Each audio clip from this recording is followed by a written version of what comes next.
Salam damai dan sejahtera. Kembali kita berjumpa lagi untuk membahas video dari Dr. Deki Ngades, masih dalam rangkaian perseteruannya dengan Romo Patris Allegro. Kali ini kita akan membahas penyangkalannya terhadap Gereja Katolik Roma sebagai gereja apostolik yang didirikan Yesus Kristus. Ikuti sampai tuntas video ini, karena nanti akan kita lihat bersama bagaimana pernyataan Dr. Deki Ngades justru berbalik menghantam dirinya sendiri dan seluruh asumsi bidatnya. Mari kita simak cuplikan videonya. Isu spesifik yang akan kita bahas malam ini adalah apakah Gereja Katolik Roma didirikan langsung oleh Tuhan Yesus Kristus. Apa maksudnya kamu mengklaim bahwa Yesus langsung mendirikan kekristenan gereja di Roma? Ada beberapa kemungkinan. Kemungkinan yang pertama, apakah yang kamu maksudkan adalah Yesus pergi ke Roma, kemudian secara personal, secara pribadi, personali, mendirikan jemaat di Roma? Apakah itu maksud kamu? Yesus tidak pernah pergi ke Roma, lalu mendirikan gereja di Roma. Jadi kalau kamu mengatakan Yesus langsung mendirikan gereja di Roma, itu kamu bikin klaim halu. Maka pertanyaannya, oke, kalau bukan Yesus yang mendirikan secara langsung, artinya secara personal, Yesus pergi ke Roma dan mendirikan gereja di Roma, lalu siapa yang mendirikan gereja di Roma? Yesus memang mendirikan gereja Katolik, tapi bukan gereja Katolik Roma. Apa buktinya? Katolik dalam arti universal. Saya sudah menjelaskan berulang-ulang sebagai edukasi kepada saudara. Istilah Katolik di dalam sejarah kekristenan, terutama mulai dari abad kedua dan seterusnya di dalam pengakuan iman rasuli, termasuk juga digunakan terus-menerus di dalam konsili-konsili oikumenes, itu tidak digunakan untuk Katolik Roma. Tapi istilah Katolik itu digunakan untuk gereja yang universal. Gereja di Antioquia, di Alexandria, di Frigia, di Mesir, di Prancis, di Afrika Utara, di Roma. Mereka semua ngumpul disebut sebagai gereja Katolik. Jadi gereja Katolik itu berarti universal church. Gereja yang universal. Bukan gereja Katolik Roma. Nanti di kemudian hari baru gereja Katolik Roma ini membajak istilah Katolik itu dan mereka gunakan untuk Katolik Roma. Gereja di dalam visi Tuhan Yesus dan visi para rasul, visi perjanjian baru, itu bukan organisasi gereja Katolik Roma. Kamu memperkosa Alkitab, memperkosa sejarah untuk menipu dunia ini, untuk membagus-baguskan, mengusung keutamaan gereja Katolik Roma. No, bukan organisasi, tapi gereja sebagai organisme. Gereja yang universal, segala lidah, segala suku, segala bahasa, itu gereja yang universal. Itu visi perjanjian baru. Jadi visi perjanjian baru tentang eklesiologi itu bukan visi organisatoris, bukan visi denominasional, tapi visi organis mengenai orang-orangnya. Kemudian atas dasar apa? Apa buktinya bahwa gereja itu adalah gereja Tuhan Yesus Kristus dan merupakan gereja yang universal? Buktinya adalah mereka menganut ajaran para rasul, ajaran Tuhan Yesus. Saya kasih saudara beberapa ayat ya. Yudas, yang terkenal Yudas. Yudas pasal 3. Saudara-saudara yang terkasih, sementara aku sungguh-sungguh berusaha menulis kepada kamu tentang keselamatan kita bersama, aku merasa terdorong menulis ini kepada kamu, menasihatkan kamu supaya kamu tetap berjuang mempertahankan the deposit of faith. Di dalam terjemahan Indonesia, mempertahankan iman yang telah disampaikan kepada orang-orang kudus. Jadi apa dasarnya? Gereja itu disebut sebagai gereja yang kudus, gereja yang gereja yang Katolik, yang universal, gereja yang rasuli. Apa dasarnya? Gereja itu mempertahankan the deposit of faith, iman yang diajarkan oleh para rasul. Dan in fact kriteria ajaran ini nanti kalau kita gunakan untuk Katolik, gereja Katolik Roma bukan gereja rasuli.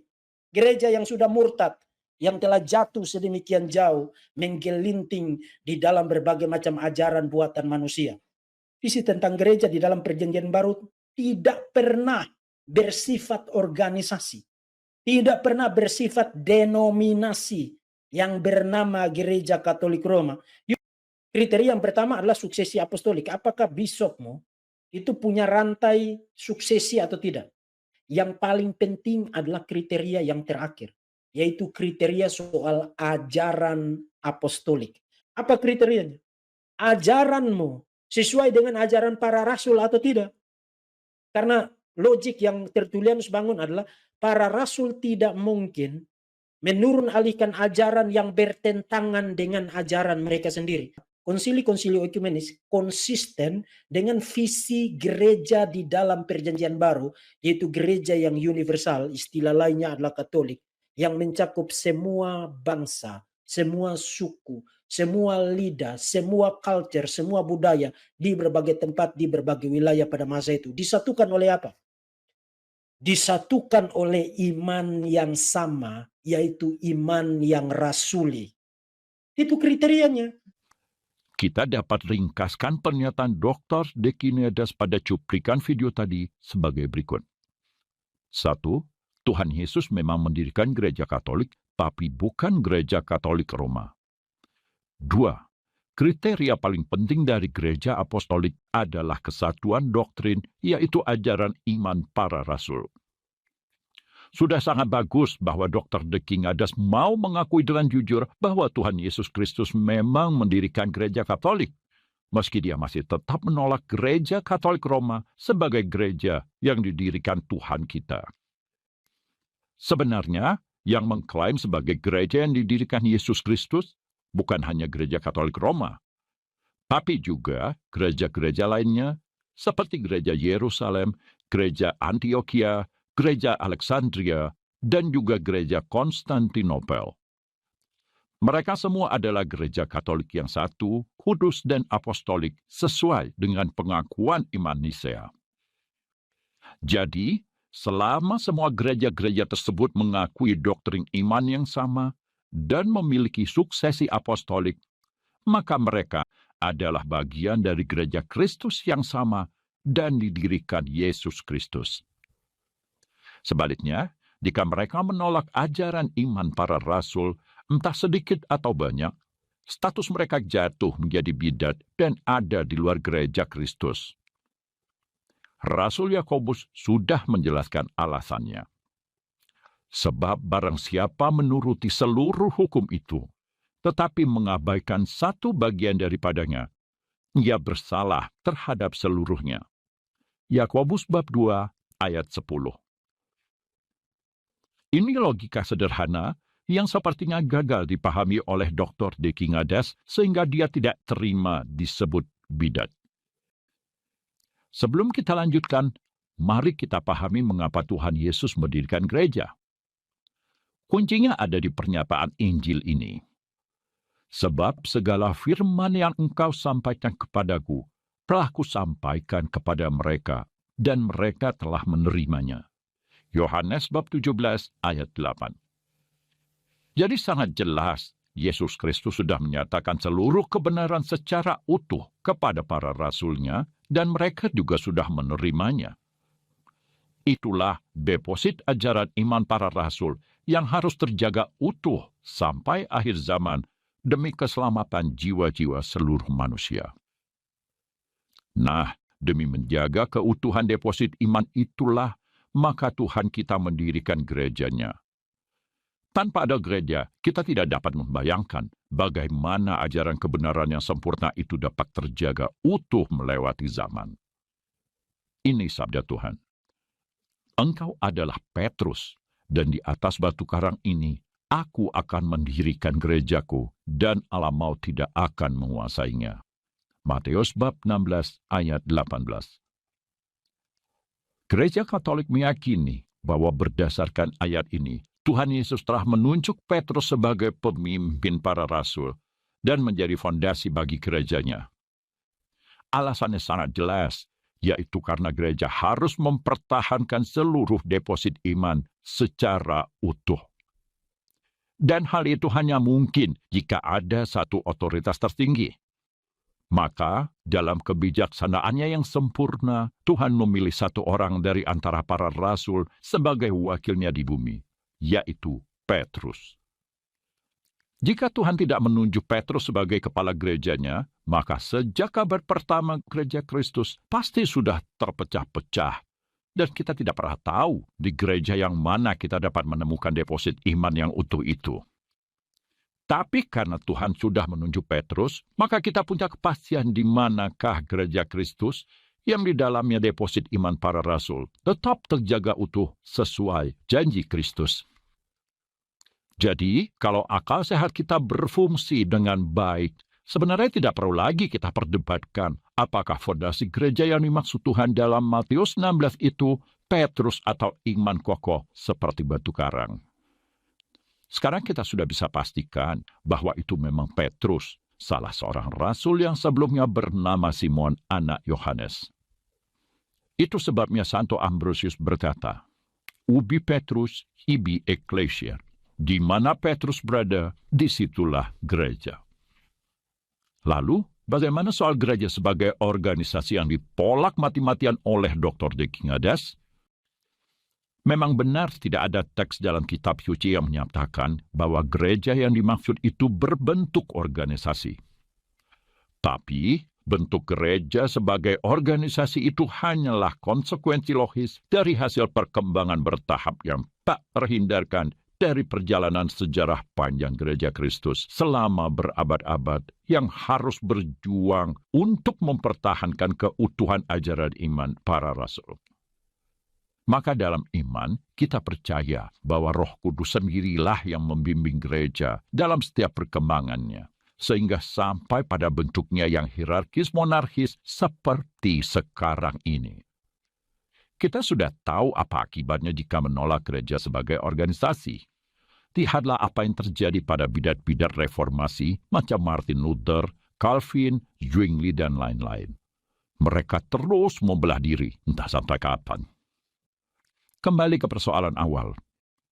Jadi, apakah gereja Katolik Roma didirikan oleh Yesus Kristus? Jawabannya dengan tegas dan lantang, ya.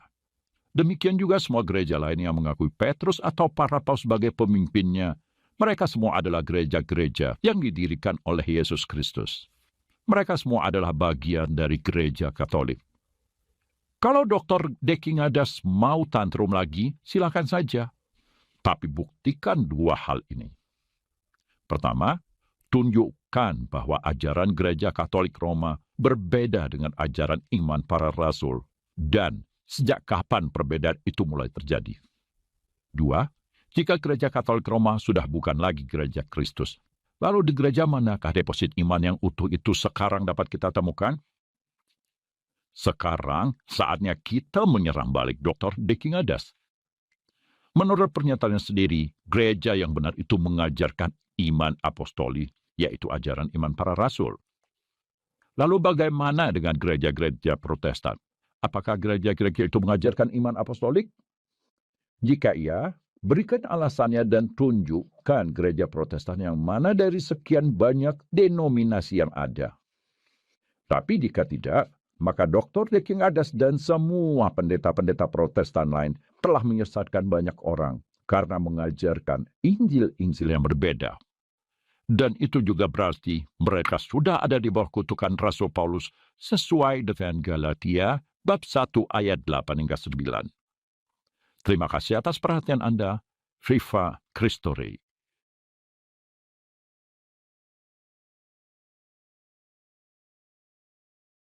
Yang memberikan penanggalan 14 Nisan itu bukan Roma. Sampai pada pertengahan awal abad yang kedua, Emon Davi masih menyebut Roma sebagai naif congregation. Saudara silakan cek lagi video saya di situ. Justru mereka dapat informasi mengenai 14 Nisan sebagai perayaan Paskah setiap tahun. Sebelumnya Roma itu adakan setiap minggu.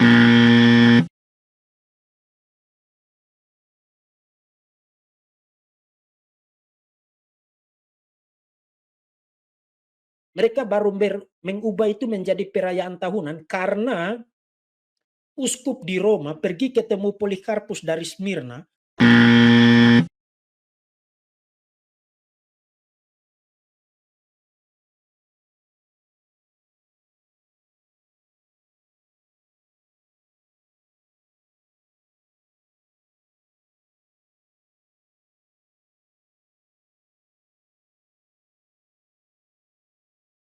Kemudian Polikarpus bilang, no, perayaan Paskah itu bukan mingguan, tapi tahunan, dan tanggalnya adalah 14 Nisan.